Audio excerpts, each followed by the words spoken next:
warahmatullahi wabarakatuh. Apa kabar anak-anakku semuanya yang hebat, yang soleh-solehah hari ini?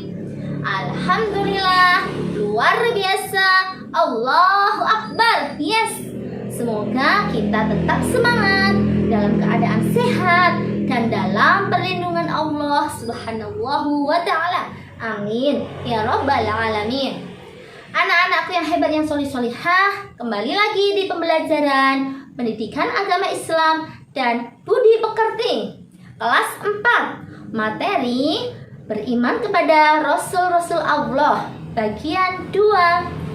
Anak-anakku yang hebat, yang soleh-solehah, sebelum kita memulai pembelajaran hari ini, marilah kita berdoa bersama. Yuk kita awali dengan membaca ta'awudz. A'udzu billahi minasyaitonir rajim. Bismillahirrahmanirrahim. Rabbi zidni ilma warzuqni fahma. Amin. Ya Allah, berikanlah aku ilmu dan berikanlah aku karunia agar aku dapat memahaminya. Amin ya rabbal alamin. Anak-anakku yang hebat, yang soleh-solehah, beriman kepada Rasul-Rasul Allah merupakan rukun iman nomor 4. Beriman kepada Rasul-Rasul Allah hukumnya wajib. Landasan dalilnya adalah Quran surah An-Nisa ayat 59. Burista akan membaca surahnya nih. Nanti setelah itu kalian mengulanginya setelah Burista dengan membaca didampingi orang tua kalian. Yuk kita membaca dengan awalan ta'awudz. A'udzu billahi minasyaitonir rajim. Bismillahirrahmanirrahim. Ya ayyuhalladzina amanu atii'ullaha wa atii'ur rasula wa ulil amri minkum. Artinya, hai orang-orang yang beriman, taatilah Allah dan taatilah Rasulnya dan ulil amri, pemerintah di antara kamu. Di dalam ini ada kalimat taatilah Rasulnya. Inilah yang menjadi landasan wajibnya kita untuk beriman kepada Rasul-Rasul Allah. Anak-anakku yang hebat, yang soleh-solehah, hari ini kita juga akan belajar tentang ulul azmi. Ulul azmi terdiri dari 2 kata. Yang pertama ulul. Ulul artinya mereka mempunyai. Kemudian yang kata yang kedua al-azmi artinya ketetapan hati atau ketabahan dan tekad. Jadi ulul azmi, ulul azmi adalah para rasul yang memiliki ketabahan luar biasa dalam menjalankan tugas-tugasnya. Anak-anakku yang hebat, yang soleh-solehah, rasul yang diberi gelar ulul azmi ada 5. Yang pertama yaitu Nabi Nuh. Nabi Nuh alaihi salam.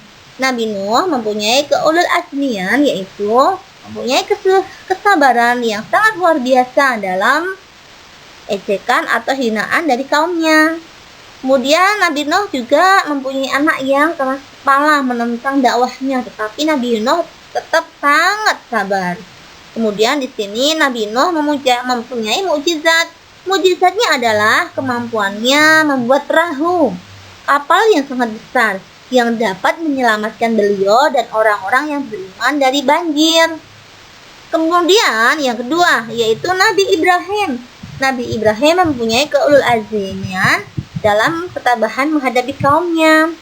Pada waktu itu Nabi Ibrahim hidup pada zaman Raja Namrud, yaitu di situ Nabi Ibrahim, Raja Namrud sangat kejam. Pada waktu itu Nabi Ibrahim diberi mukjizat, yaitu tidak hangus ketika dipanggang, dibakar di atas api. Kemudian yang ketiga, Nabi Musa. Nabi Musa alaihi salam. Nabi Musa mempunyai keulul azmian, berani dan ketabahannya menghadapi Fir'aun yang zalim. Kesabaran menghadapi kaum Bani Israel yang susah diatur. Di sini Nabi Musa mempunyai mukjizat, yaitu tongkat bisa berubah menjadi ular. Tongkat bisa membelah lautan. Kemudian Nabi Musa juga diberi kitab Taurat. Yang keempat yaitu ulul asmi. Yang keempat yaitu Nabi Isa. Nabi Isa adalah nabi yang lahir tanpa ayah. Beliau lahir dari rahim seorang ibu yang sangat suci, Ibu Maryam, yang tidak pernah bersentuhan dengan lelaki yang bukan mahramnya. Pada waktu kecil, pada waktu Isa baru dilahirkan, Maryam sangat diejek.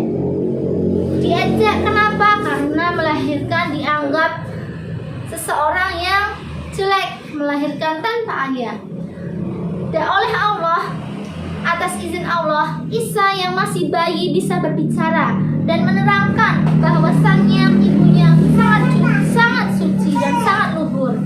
Isa adalah utusan Allah, dan akhirnya kaumnya mengerti. Dan pada waktu dewasa, Isa juga mempunyai keistimewaan, diberikan mukjizat bisa menghidupkan orang yang sudah mati. Kemudian Nabi Isa juga bisa menyembuhkan orang buta.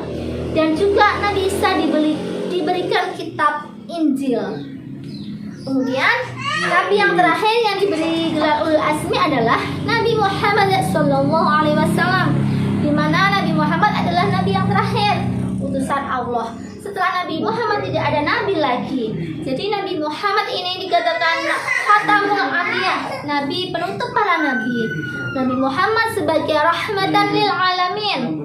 Dan juga Nabi Muhammad banyak sekali mukjizatnya. Nabi Muhammad bisa memancarkan air di jari-jarinya.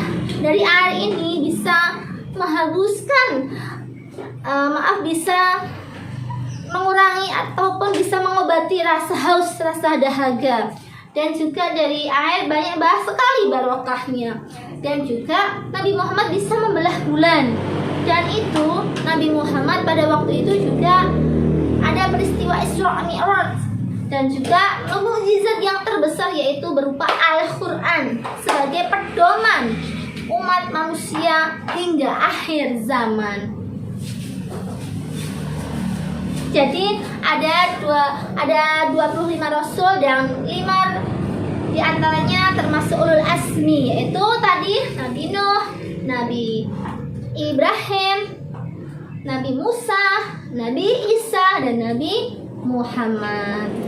Anak-anakku yang hebat, yang soleh-solihah, setelah kita mempelajari tentang materi beriman kepada Rasul-Rasul Allah, kita mempunyai hikmah yang dapat kita ambil.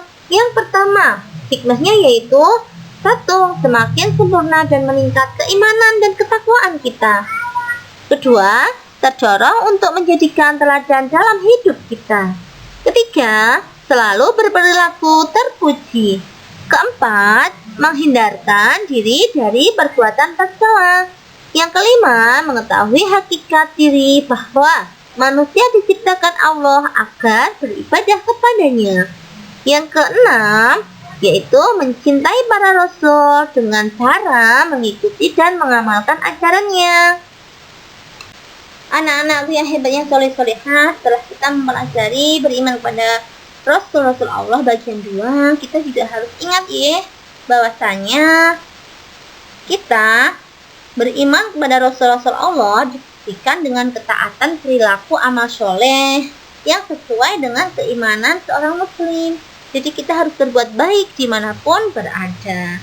Yang kedua, meyakini dengan sepenuh hati Rasulannya bisa dengan meneladani Rasulullah. Misalnya dalam beribadah, dalam menjalankan, serta memelihara sholat sesuai dengan tuntunannya yang ia berikan. Beriman kepada Allah tidak hanya dengan mengetahui siapa Rasul itu. Begitu ya anak-anakku semuanya.